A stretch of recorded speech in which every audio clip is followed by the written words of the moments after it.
Hello friends, स्वागत है आपका अपनी YouTube channel state knowledge TV Hindi में। जी हाँ, हरियाणा सरकार की तरफ से आज 14 फरवरी सुबह सुबह 5 बड़ी अपडेट आई है। हरियाणा के लोगों के लिए बड़ी अपडेट है। जान लेते हैं इसके बारे में संपूर्ण जानकारी। आगे भी आप हरियाणा की हर खबर जानना चाहते हैं या हरियाणा सरकार सीएमओ हरियाणा की हर घोषणा, फैसले, नियम, निर्देश, आदेश, योजना, सूचना और निर्णय की जानकारी के लिए या हरियाणा के हर डिपार्टमेंट, विभाग, बोर्ड, कॉरपोरेशन की हर लेटेस्ट अपडेट जानने के लिए स्टेट नॉलेज टीवी हिंदी को सब्सक्राइब जरूर कर लीजिएगा। जी हाँ, पहली और बड़ी अपडेट आई है केंद्रीय कृषि मंत्री मुंडा की तरफ से। उन्होंने कहा कि एमएसपी कानून जल्दबाजी में नहीं लाया जा सकता। सरकार के साथ वार्ता के लिए आगे आए किसान। केंद्रीय कृषि मंत्री अर्जुन मुंडा ने कहा कि फसलों के लिए न्यूनतम समर्थन मूल्य यानी एमएसपी की गारंटी वाला कानून सभी हितधारकों से परामर्श किए बिना जल्दबाजी में नहीं लाया जा सकता। इसके साथ ही उन्होंने प्रदर्शनकारी किसान समूह से इस मुद्दे पर सरकार के साथ रचनात्मक चर्चा करने का आग्रह किया है। इसके साथ उन्होंने कहा कि किसान वार्ता के लिए आगे आए। साथ में उन्होंने कहा कि दो दौर की चर्चा में हम उनकी कई मांगों पर सहमत हुए थे, लेकिन कुछ मुद्दों पर सहमति नहीं बन पाई। बातचीत अभी भी जारी है। केंद्र उनकी कई मांगों को पूरा करने पर सहमत हो गया है, जो प्रशासनिक स्तर पर की जा सकती है। उन्होंने इस बात पर जोर दिया कि सरकार किसानों के कल्याण के लिए प्रतिबद्ध है और पिछले 10 वर्षों में कृषि बजट को 27,000 करोड़ रुपए से बढ़ाकर 1,24,000 करोड़ रुपए सालाना कर दिया गया है। एमएसपी की गारंटी पर कृषि मंत्री ने कहा कि हालांकि एमएसपी की गारंटी देने वाली नीति के लिए राज्य सरकारें सहित सभी हितधारकों के विचारों को ध्यान में रखते हुए एक समग्र दृष्टिकोण की आवश्यकता है। मुंडा ने कहा कि हमें एमएसपी के बारे में यह देखना है कि कानून किस तरह बनाना है तथा इसमें क्या लाभ है और क्या नुकसान है। उन्होंने यह भी कहा कि मोदी सरकार सभी हितधारकों के कल्याण को ध्यान में रखते हुए ठोस काम करती है और जल्दबाजी में ऐसा कोई घोषणा नहीं करेगी जो बाद में विफल हो जाए। मुंडा ने कहा कि वे किसान संगठन चाहते हैं कि हम कुछ चीज़ों की घोषणा करें। सरकार घोषणा करने के लिए नहीं बल्कि काम करने के लिए है। घोषणा ठोस चर्चा के बाद ही की जाती है। ठोस चर्चा के लिए हमें प्रत्येक हित धारक के हित को ध्यान में रखना होगा। तो ये बड़ी अपडेट आई थी केंद्रीय कृषि मंत्री मुंडा की तरफ से। पहली बड़ी अपडेट आप सभी के लिए। इसके साथ उन्होंने कहा कि कृषि राज्यों से जुड़ा विषय है। कृषि मंत्री ने यह भी कहा कि कृषि राज्यों से जुड़ा विषय है। मान लीजिए हम राष्ट्रीय स्तर पर कुछ करते हैं, वहीं लोग कल कहेंगे कि आपने राज्य को विश्वास में नहीं लिया, यह भी उचित नहीं होगा। मंत्री ने कहा कि चर्चा के दौरान किसानों से अनुरोध किया गया कि वे या तो संजय अग्रवाल की अध्यक्षता वाली समिति का हिस्सा बने जो पहले से ही एमएसपी प्रणाली को मजबूत करने पर विचार कर रही है, या एक नई समिति का हिस्सा बने। उन्होंने कहा कि हम एक समिति बनाएंगे और हमने उनका इसका हिस्सा अब बनाने को कहा है, इसके लिए भी तैयार नहीं थे। मुंडे ने कहा कि पूरे मामले को अलग करके नहीं देखा जाना चाहिए। मंत्री ने कहा कि सरकार स्पष्ट संदर्भ शर्तों के साथ समग्र समयबद्ध चर्चा के लिए तैयार है, लेकिन वे इसके लिए भी तैयार नहीं है। किसी भी समय बातचीत के लिए हम तैयार हैं।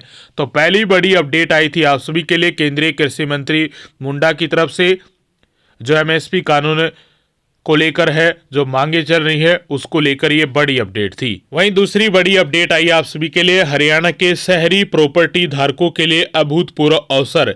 अपनी प्रॉपर्टी विवरण की जांच कर सकते हैं। अपनी प्रॉपर्टी विवरण की त्रुटियां और कमियों को सही करवाने के लिए आप घर बैठे पोर्टल पर आवेदन कर सकते हैं।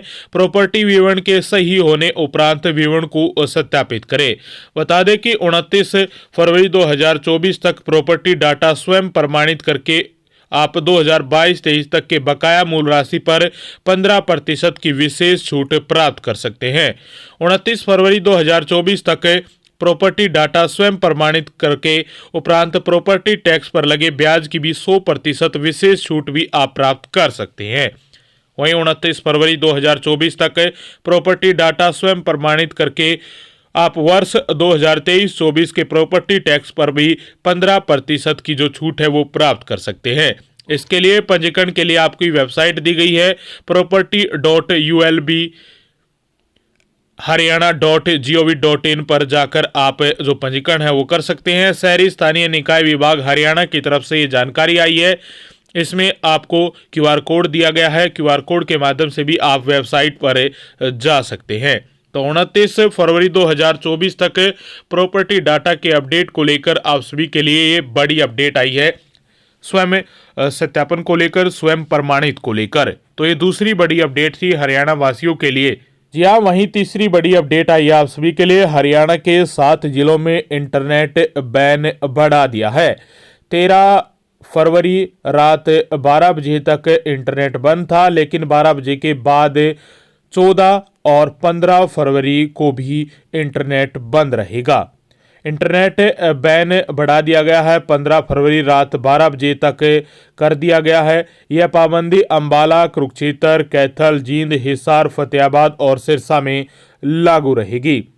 किसानों ने 10 बजे कल पंजाब से हरियाणा के लिए कूच किया। दोपहर करीब 12 बजे किसान एक साथ पंजाब हरियाणा के संभू, खनौरी और डबवाली बॉर्डर पर पहुंचे। सबसे ज़्यादा किसान संभू बॉर्डर पर पहुंचे। यहां पर किसानों के पहुंचते ही हरियाणा पुलिस ने आंसू गैस के गोले बरसाने भी शुरू कर दिए। मशीन की रेंज कम पड़ी तो ड्रोन के जरिए आंसू गैस छोड़ी गई। किसानों ने यहां सड़क के बीच रखे सीमेंट के स्लैब ट्रैक्टर से हटा दिए, जिसके बाद हरियाणा पुलिस ने रबर की गोलियां भी चलाई। इस दौरान यहां अंबाला पुलिस के डीएसपी समेत 5 पुलिसकर्मी और कई किसान भी घायल हो गए हैं। किसानों ने या घग्गर के पुल के किनारे पर रखे सेफ्टी बैरियरों को भी तोड़ दिया है। इसके साथ खबर आ रही है कि किसानों ने पथराव भी किया है। दूसरी तरफ पुलिस ने लाठीचार्ज किया है। 100 किसान और 24 पुलिसकर्मी जख्मी बताए जा रहे हैं। संभू और दाता सिंह वाले बॉर्डर से हरियाणा में एंट्री नहीं कर पाए किसान। देर शाम रोका प्रदर्शन, आज फिर दिल्ली कूच का नारा है किसानों का। वहीं चौथी अपडेट आई आप सभी के लिए। पंजाब हरियाणा के किसानों के दिल्ली जाने से रोकने और प्रदर्शन के खिलाफ दायर 2 याचिकाओं पर पंजाब और हरियाणा हाई कोर्ट में सुनवाई हुई है। चीफ जस्टिस जीएस संधावालिया और जस्टिस लपिता बनर्जी की बेंच ने यह सुनवाई की है। इस दौरान हाई कोर्ट ने कहा कि मौलिक अधिकारों में असंतुलन होना चाहिए। किसानों और आम लोगों के अपने अधिकार हैं। सरकारों को इस मामले को सौहार्दपूर्ण ढंग से निपटाना चाहिए। हाईकोर्ट ने हरियाणा सरकार को यह भी कहा कि किसी भी तरह का बल प्रयोग अंतिम विकल्प होना चाहिए। प्रदर्शन के दौरान लॉ एंड ऑर्डर खराब न हो। मामले की अगली सुनवाई कल यानी 15 फरवरी को होगी। तो आप सभी के लिए बड़ी अपडेट है। मामला हाई कोर्ट में चला हुआ है। जो बैरिकेड लगाए हैं उनको लेकर भी, प्रदर्शन को लेकर भी कई याचिकाएं पहुंची हैं।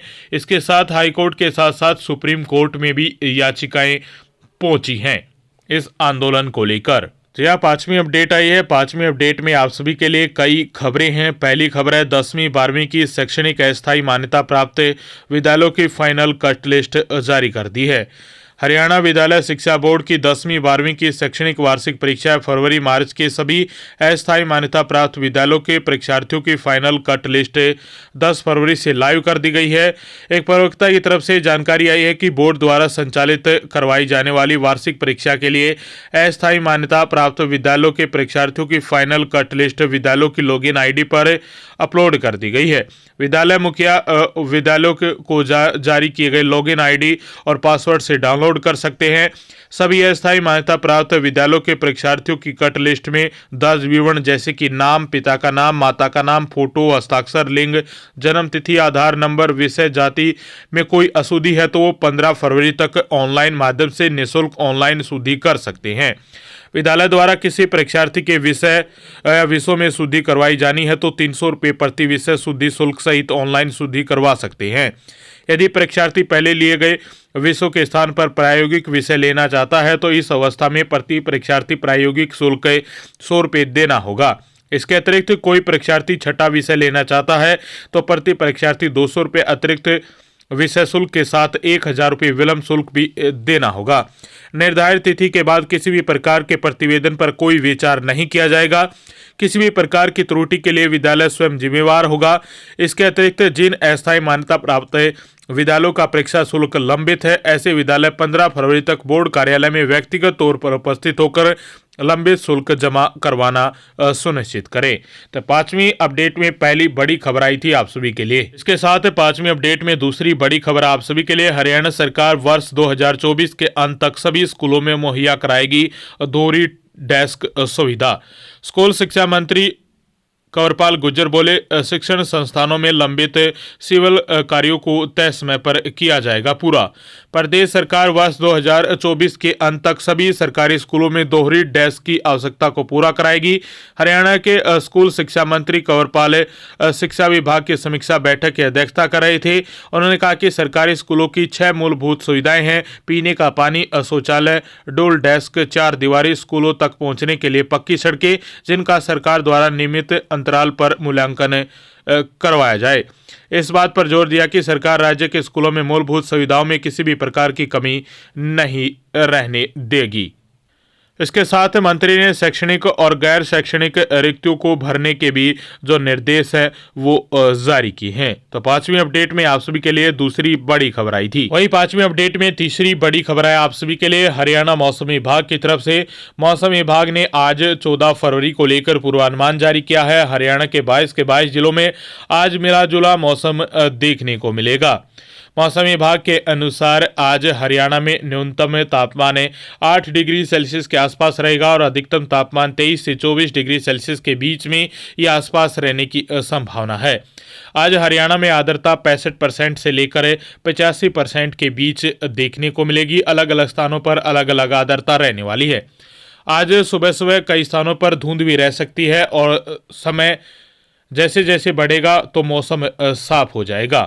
मौसम विभाग के अनुसार आज बादलवाही भी देखने को मिलेगी। कई स्थानों पर ज़्यादा बादलवाही भी रह सकती है और बारिश होने की संभावना 10% से कम ही बनी रहेगी। आज 14 फरवरी को मौसम विभाग के अनुसार पूरे हरियाणा में लगभग मिला जुला मौसम देखने को मिलेगा।